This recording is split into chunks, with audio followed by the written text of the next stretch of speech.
Once, there was a young warrior. Her teacher told her she had to battle with fear. She did not want to do that. It seemed scary. It was aggressive. It seemed unfriendly. But the teacher told her she had to do it and gave her instructions for the battle. The day arrived. The student warrior stood on one side. The fear stood on the other. They both had their weapons. The young warrior felt very small. The fear looked big and wrathful. The student warrior roused herself, went towards fear and prostrated 3 times and asked, "May I have permission to go into battle with you?" The fear said, "Thank you so much that you show me so much respect that you ask permission." Then the young warrior said, "How can I defeat you?" Fear replied, "My weapons are that I talk fast. I get very close to your face. Then you get completely unnerved and do whatever I say. If you don't do whatever I tell you, I have no power. You can listen to me, you can be convinced by me, you can even have respect for me. But if you don't do what I say, I have no power." That way, the student warrior learned how to defeat fear. My name is Bhumi Deore, and I'll be telling you how you can convert your fear into your own tool. I have no fears. If that is what I was supposed to close my eyes and imagine, I would be the happiest person living on earth. Just imagine, no more running here and there, getting chased by huge dogs. No more sleeping at night with the thought of getting robbed, or entering dark rooms, hoping there are no spiders or lizards. Could life get any better? Well, if this is what you think too, you are wrong. We all are human beings who have to have some kind of fear. It's like an entrance test for success. You may not believe me now, but let me tell you. Yes, fear does have its negative impacts. Like, it can interrupt processes in our brains that allow us to regulate emotions. This impacts our decision making in negative ways, leaving us susceptible to intense emotions and impulsive actions. But thinking optimistically, the things you do to stop these effects is exactly what you need to become more powerful, to believe in yourself. In simple words, we build a new skill every time we overcome fear. Imagine you're scared of heights. One day, your friend drags you to a cliff to view a beautiful place. In this situation, you will have only 2 options. Get so scared that you don't even try to go near the cliff and miss out on the spectacular view, or go on the cliff and experience the view you will remember for life. In order to get this once-in-a-lifetime experience, you will somehow overcome the fear and become more comfortable with it. Fear puts you into a do-or-die situation where you have to start getting more comfortable with it and eventually lose it.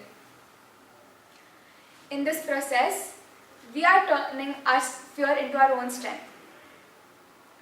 My biggest fear was public speaking.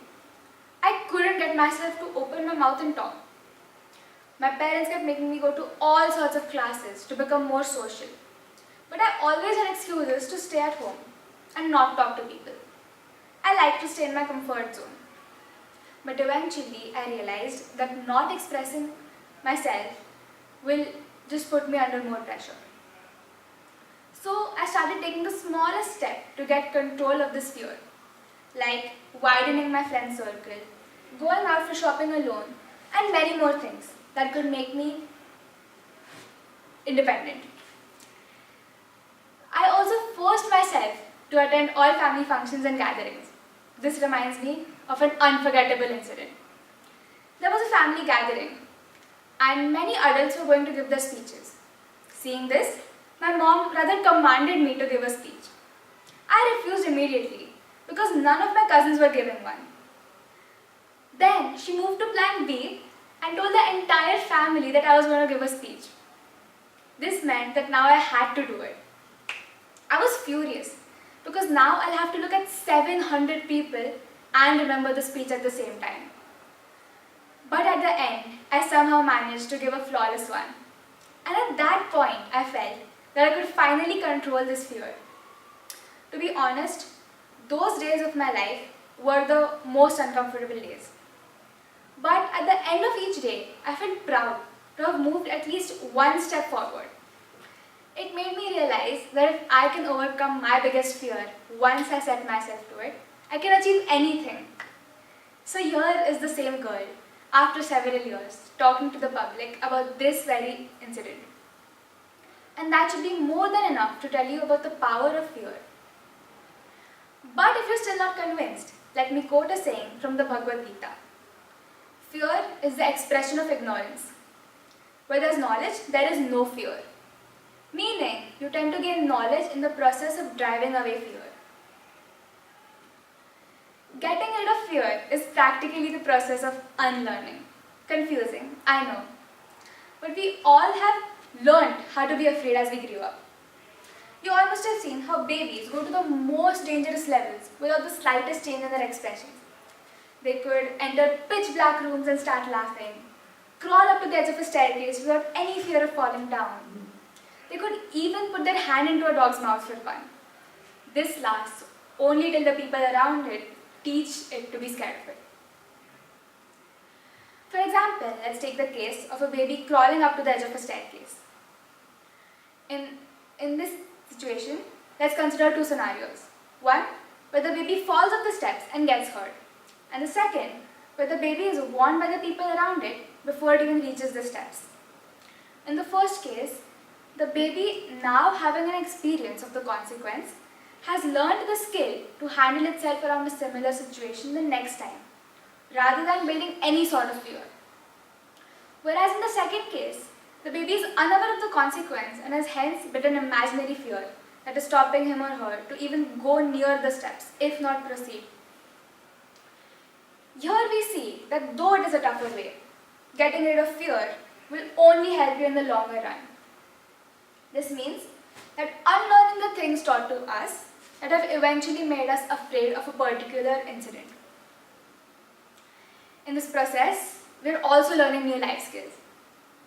Now do you believe that fear is like an entrance test for success? Finally, I would like to share 3 ways by which you can convert your fear into your own tool. Firstly, use it to remind yourself who you don't want to be.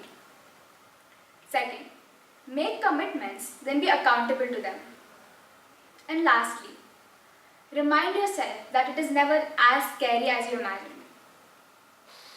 Trust yourself and trust your power and prove to yourself that you can fight fear just like the young warrior did. Thank you.